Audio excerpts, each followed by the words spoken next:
নমস্কাৰ। আজি পুনৰ এক নতুন ৰাজনৈতিক বিশ্লেষণমূলক ভিডিঅ' লৈ আপোনালোকৰ মাজত আহিছো। আপোনালোকে দেখিছে যে বিগত দিনসমূহত ৰাইজৰ দলৰ সভাপতি তথা শিৱসাগৰ সমষ্টিৰ সন্মানীয় বিধায়ক অখিল গগৈ ডাঙৰীয়াই উজনি, নামনি, বৰাক, ব্ৰহ্মপুত্ৰ সকলোতে ঘূৰিছে আৰু ৰাইজৰ লগত তেখেতে আগন্তুক দিনৰ পৰিকল্পনা সন্দৰ্ভত তেখেতে বাৰ্তালাপ কৰিছে।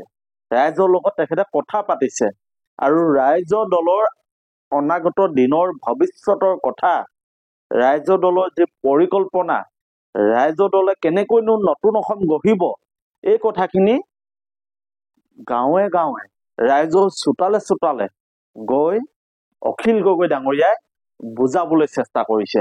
আৰু ঠিক সেইমতেই ৰাইজৰ দলৰ প্ৰতি, অখিল গগৈ ডাঙৰীয়াৰ প্ৰতি ৰাইজৰ অফুৰন্ত মৰম, ভালপোৱা আৰু সঁহাৰি দেখিবলৈ পোৱা গৈছে।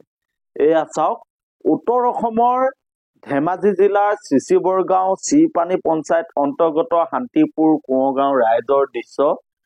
ৰাইজে কিদৰে ৰাইজৰ দলৰ সভাপতিগৰাকীক আদৰি নিছে, কিদৰে মৰম দিছে আৰু এখন গাঁৱৰ মানুহে ৰাইজৰ দলৰ সভাপতিগৰাকীক নিমন্ত্ৰণ জনাই তাতে সভা কৰি অখিল গগৈ ডাঙৰীয়াক এইদৰে ঢোলে ডগৰে আদৰি লৈ গৈছে।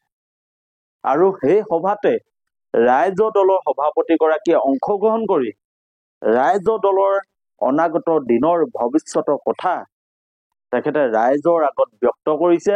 ৰাইজৰ আগত তেখেতে কৈছে যে আমি এখন নতুন অসম গঢ়িম। সকলো জাতি, জনগোষ্ঠী, ভাষা, বৰ্ণৰ ৰাইজ একত্ৰিত হ'ব লাগিব। আমি অন্যায়ৰ বিৰুদ্ধে যুঁজি আছো, আমি দুৰ্নীতিৰ বিৰুদ্ধে যুঁজি আছো। আপোনালোকে দেখিছে যে বিগত দিনসমূহত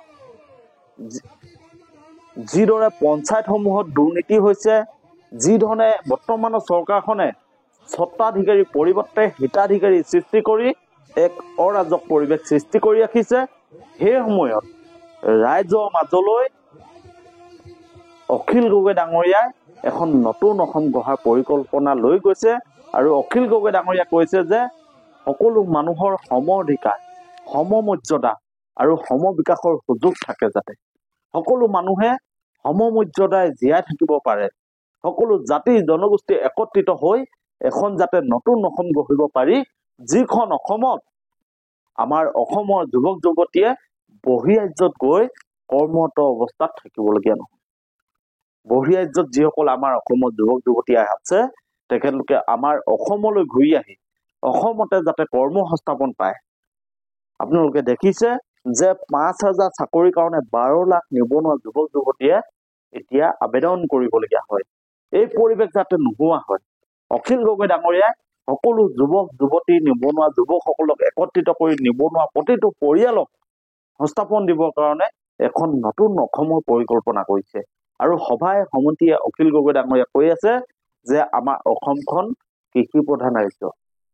আমি অসমত বছৰেকত যদি 3 বাৰকৈ খেতি কৰিব পাৰো, যদি আমাৰ পথাৰডৰাত চৰকাৰে জলসিঞ্চনৰ ব্যৱস্থা কৰি দিয়ে, তেতিয়াহ'লে আমাৰ অসমীয়া ডেকা ল'ৰাহঁত, আমাৰ অসমীয়া নিবনুৱা যুৱক যুৱতীসকল কৰ্মসংস্থাপন পাব। তেখেতলোকে আত্মনিৰ্ভৰশীল হৈ উঠিব। তেখেতলোকে ঘৰটো সাজিবৰ কাৰণে চৰকাৰৰ পৰা তেখেতলোকে অনুদান ল'বলগীয়া পৰিৱেশ নহয়। নিজৰ টকাৰে ইনকম কৰি তেখেতে ঘৰটো সাজিব পাৰিব, আমাৰ লেট্ৰিনটো তেখেতলোকে বনাব পাৰিব, আনকি নিজে খেতি কৰাৰ জলপান চৰকাৰৰ আলহী আহিলে আমাৰ নিবনুৱা যুৱক যুৱতীসকলে খুৱাই পঠিয়াব পাৰিব। কিন্তু তাৰ কাৰণে চৰকাৰখনে পদক্ষেপ ল'ব লাগিব। চৰকাৰখনে ৰাইজক বছৰেকত 3 বাৰকৈ খেতি কৰিব পৰা ব্যৱস্থা কৰি দিব লাগিব। আৰু ৰাইজৰ দলে যদি 2026ত চৰকাৰৰ অংশীদাৰ দল হিচাপে থাকে, তেতিয়াহ'লে ৰাইজৰ দলে অসমৰ প্ৰতিডৰা পথাৰত পানী যোগানৰ ব্যৱস্থা কৰি দিব।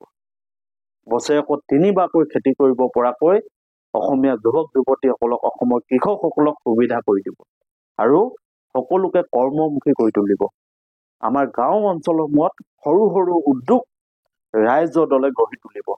এনেধৰণৰ পৰিকল্পনাবোৰ লৈ ৰাইজৰ দলে ৰাইজৰ মাজলৈ গৈছে আৰু আপোনালোকে জানে যে আমাৰ জাতীয় জীৱনৰ সমস্যাবোৰ, আমাৰ বিদেশী সমস্যা, আমাৰ মূল্যবৃদ্ধি সমস্যা, আমাৰ প্ৰতিটো সমস্যাক লৈ ৰাইজৰ দলে এবাৰ চৰকাৰখনক প্ৰশ্ন কৰিছে আৰু ৰাইজৰ দলে সমাধান কৰি দিয়া পথ তেখেতলোকে উলিয়াইছে আৰু ৰাইজক এই কথাবোৰ অৱগত কৰিছে। গতিকে আপোনালোকে জনাওক, যদি আপোনালোকে মূল্যবৃদ্ধি ভাল পাইছে তেতিয়াহ'লে আপোনালোকে আমাক জনাওক। যদি মূল্যবৃদ্ধিৰ বিৰুদ্ধে আপোনালোকে এখোজ আগুৱাই যাব খুজিছে তেতিয়াহ'লে আপোনালোকে অখিল গগৈ ডাঙৰীয়াই যি ধৰণে অসমখন উৎপাদনমুখী কৰিব খুজিছে, উদ্যোগমুখী কৰিব খুজিছে, এই ক্ষেত্ৰত আপোনালোকে মতামত আগবঢ়াওক।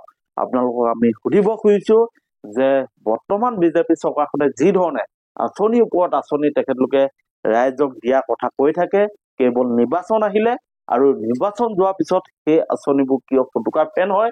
আপোনালোকে নিৰ্বাচনত যেতিয়া তেখেতলোকে আপোনালোকৰ ওচৰত যাব তেতিয়াহ'লে আপোনালোকে প্ৰশ্ন কৰিব যে আমাক পূৰ্বে দিয়া প্ৰতিশ্ৰুতিবোৰ কি হ'ল।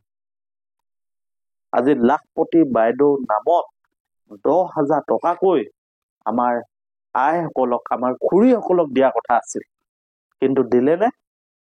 এই প্ৰশ্ন আপোনালোকে বিজেপি প্ৰতিনিধিসকলক, চৰকাৰৰ প্ৰতিনিধিসকলক আপোনালোকে কৰিব লাগিব। বজাৰত বাৰে বাৰে যদি আপোনালোকে টেঙা আম বিকিবলৈ সুযোগ দিয়ে তেতিয়াহ'লে আমাৰ সমাজ ব্যৱস্থাটো বিনষ্ট হ'ব। আমাৰ সমাজ ব্যৱস্থাটো আমি সঠিক ৰূপত গঢ়িব হ'লে আমি টেঙা আম বিক্ৰী কৰা পৰিৱেশটো নোহোৱা কৰিব লাগিব। আমাৰ ৰাজনৈতিক যি ব্যৱস্থা, এই ব্যৱস্থাটো সলনি কৰিব লাগিব। আমি হিতাধিকাৰীৰ পৰিৱৰ্তে উন্নয়নৰ কথাবোৰ আমি চিন্তা কৰিব লাগিব। আমি ৰাইজৰ দলে কেৱল উন্নয়নৰ প্ৰতিশ্ৰুতি লৈ আহিছো, আমি বিকাশৰ প্ৰতিশ্ৰুতি লৈ আহিছো, আমি পৰিৱৰ্তনৰ প্ৰতিশ্ৰুতি লৈ আহিছো।